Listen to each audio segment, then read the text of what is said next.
You know, it always starts innocent. You're born, you cry, you crawl, you get handed a flag, a belief, a surname, and a long list of "this is who you are." And you don't question it. You wear it like a badge, like an invisible identity tattoo. But one day, I looked in the mirror and saw not just me, but layers.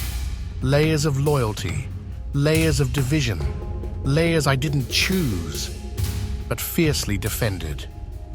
Let me take you on that journey. Through every layer I wore like armor. And then I entered the layer of country. When I was abroad, every little thing reminded me of home. I missed the chaos, the food, the people who argue like it's a sport. Someone criticized my country. I became the national spokesperson. I turned into an emotional news anchor.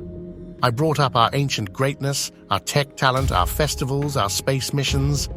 My loyalty was so high, patriotism or possessiveness, I couldn't tell anymore. And then I entered the layer of belief system. Here things got intense. I didn't just believe, I became belief. My festival was the most colorful, my rituals, the most spiritual, my way of worship. Obviously the correct version. I mocked others, lovingly of course, until I wasn't joking anymore. If someone questioned it, I didn't offer peace, I offered war. With memes, with mockery, with moral superiority. I used tradition like a remote control, press button, shut conversation.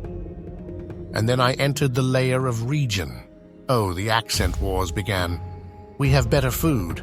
Our people are more generous. They can't handle our spice. Even the dance steps became a pride issue. If someone didn't know our regional film star, I treated it like a personal attack. I even measured someone's intelligence by whether they pronounced a dish correctly. And then I entered the layer of town. Here, rivalry turned hilarious. Our town had the best tea stall, the best traffic jams, the best power cuts. And if someone from another town got success, they're not original. Our WhatsApp groups turned into PR machines. We laughed louder when our town got a mention in the news, even if it was about potholes. And then I entered the layer of community background. Now I became a historian. Our people invented respect. I said that, with a straight face. My surname suddenly became a brand. Anyone with the same background was instantly trustworthy. Anyone else? Let's keep an eye. Job interviews, marriages, business deals, everything filtered through the lens of bloodline. And then I entered the layer of family name. If you had the same last name, I was ready to share Netflix. If not, we had differences. Weddings became business conferences. Family trees became status updates.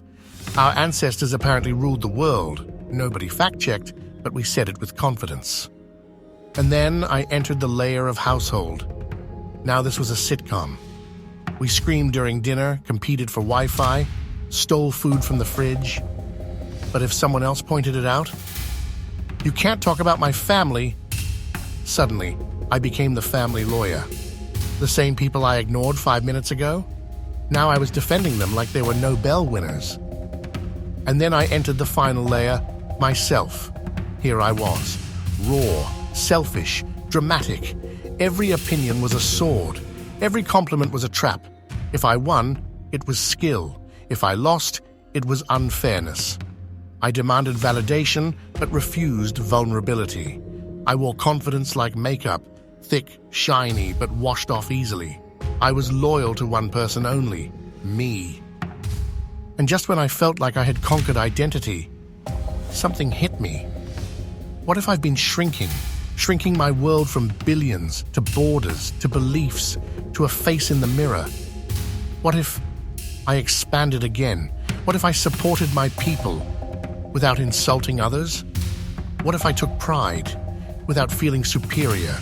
What if my identity didn't divide, but connected? What if I grew from into we? Imagine this. You still love your culture, but you dance to others' music too. You still celebrate your faith, but join hands in theirs. You still adore your home, but welcome the world inside. Because when we stop drawing smaller circles and start drawing bigger ones, we stop shrinking into selfishness and grow into humanity. That is the identity worth fighting for.